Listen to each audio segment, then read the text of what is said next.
और अभी मैं मोतिहारी के जन स्वराज के कार्यालय में हूं और हमारे साथ वीर प्रसाद महतो जी हैं जो पूर्वी चंपारण जिला के अध्यक्ष हैं और संविधान निर्माण समिति के सदस्य भी हैं। बात करेंगे इनसे। वीर प्रसाद महतो जी, जो संविधान निर्माण होने जा रहा है जन स्वराज पार्टी का, मुख्य बातें आप लोग क्या रखने जा रहे हैं जो संविधान जन स्वराज के संविधान में होना ही चाहिए? सबसे पहले तो आप और आपके चैनल को मैं अपनी तरफ से बहुत बहुत शुभकामना देता हूं। आपका सवाल बहुत बढ़िया आया कि जन स्वराज के जो संविधान बन रही है उसमें मुख्य बातें क्या हो सकती है, क्या होने वाली है। मैं आपको बता दूं, डॉक्टर साहब बराबर कहा करते हैं कि ये इतर है, अन्य पार्टियों से इतर है। इसकी संविधान भी जो बनेगी, इसकी जो संविधान जो बनेगी वो भी एक इतर संविधान होगी। और जानकर आपको हैरत होगी कि हमारे यहाँ का जो संविधान बनेगा उसमें सभी के लिए समान भागीदारी का सवाल को पूरा किया जाएगा। जिसकी जो भी भागीदारी है उसके हिस्सेदारी मिलनी ही चाहिए।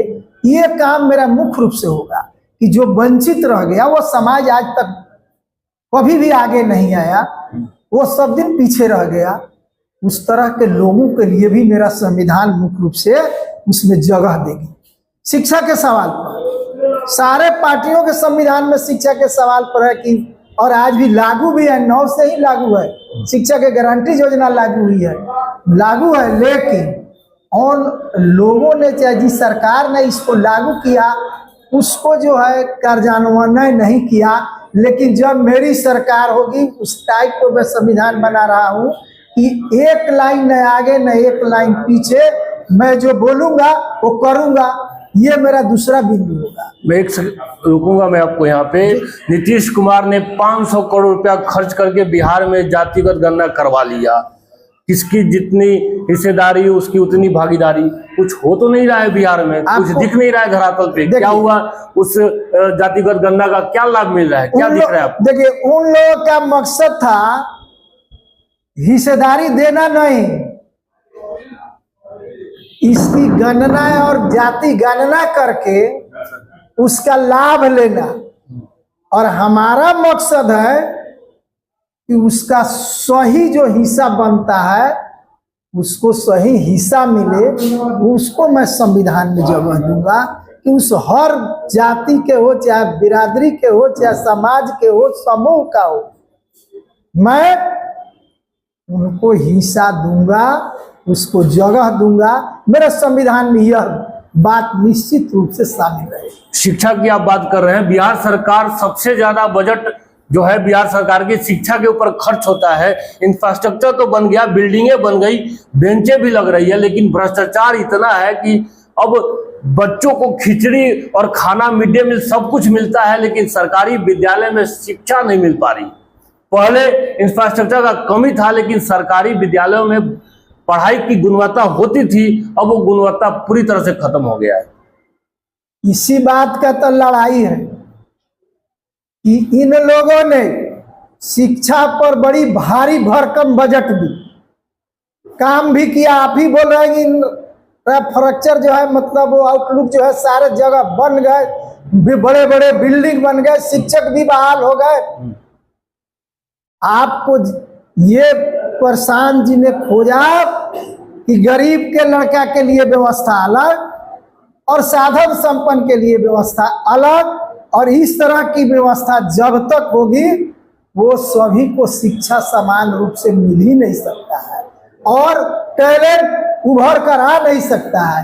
प्रशांत जी का खोज है कि इस तरह का संविधान बने कि शिक्षा को सर्वोच्च स्थान दिया जाए, और जो तय हो वो मेरी जब सरकार बने, मेरी हुकूमत आए, तो इस काम को नंबर 1 पर रखे। और बिहार को अगर उन्नत बनाना है तो लोगों को बढ़िया शिक्षा देना है। अब बढ़िया शिक्षा जब मिलेगा, बढ़िया नागरिक बनेंगे, और बढ़िया जब नागरिक बनेंगे तो सारे सिस्टम ठीक हो जाएगा। जो आप भ्रष्टाचार का चर्चा किए हैं, वो भी भ्रष्टाचार खत्म हो जाएगा। तो ये बातें संविधान में शामिल है। और क्या क्या बातें आप देखिए, हम युवाओं के लिए भी है और उन लोगों के लिए भी ऐसे संविधान में जोड़ेंगे जिनके पास आगे बढ़ने के लिए कोई साधन नहीं है। उनको क्या क्या किया जा सकता है, उनको किस तरह का साधन दिया जाए कि उसका जीवन यापन सुदृढ़ हो। क्योंकि हमको उन्नत बिहार बनाना है, तो उन्नत बिहार बनाने के लिए यहाँ के जो नागरिक है उसकी भी हालत और माली हालत ठीक होना चाहिए, तब जाकर उसकी स्थिति मजबूत होगी, तो बिहार के भी स्थिति मजबूत होगी। तो मैं मतलब ये जन सुराज के जो 121 सदस्यीय कमेटी है उस पर भी संविधान में उसको जगह देगी कि जनता के आय को कैसे बढ़ाया जाए, उसको कैसे सुदृढ़ किया जाए, रोजी रोजगार के लिए कहाँ से साधन जुटाया जाए, इसके लिए भी हम संविधान में जगह देंगे।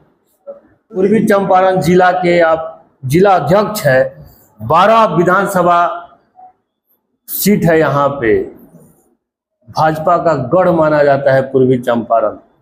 इस गढ़ को कैसे तोड़ेंगे, क्या रणनीति है आपके पास? बहुत अच्छा सवाल है।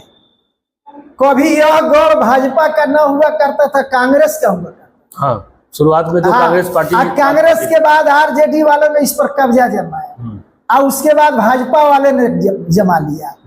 तो उन लोग के पास कोई विजन नहीं था, केवल नारा था। तो इतनी बड़ी आबादी को अपने साथ जोड़ लिया। हमारे पास तो उसके लिए योजनाएं हैं, उसके लिए विजन है, उसके लिए सारे किस तरह से इनकी जीवन स्तर ऊंचा होगा, कैसे लोग आगे बढ़ेंगे, कैसे शिक्षा में सुधार होगा, कैसे लोगों के जीवन में सुधार होगा, कैसे ये चंपारण आगे जाएगा। जिसने कहा कि चीनी मिल के चाय पिएंगे उसने आज तक किया नहीं।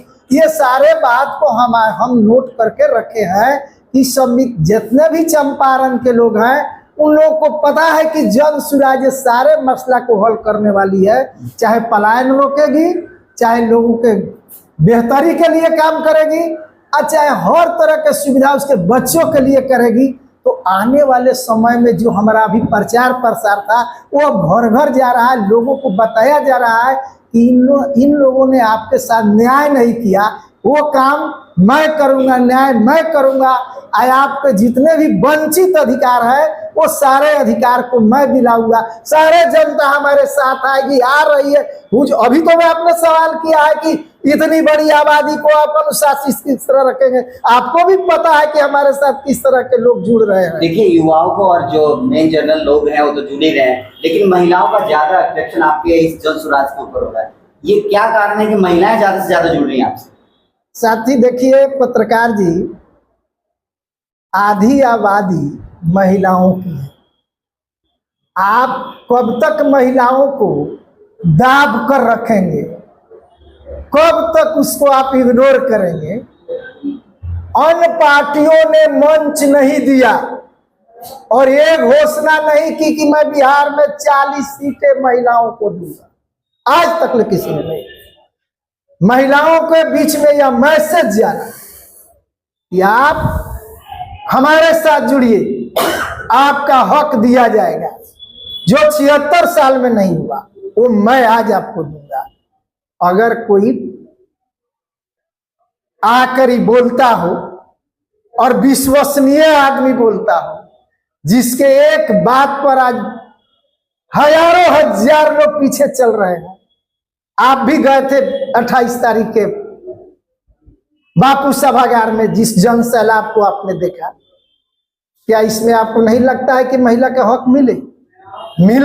इसलिए महिलाएं समझ रही है कि आने वाला समय जन सुराज का होगा और जन सुराज ही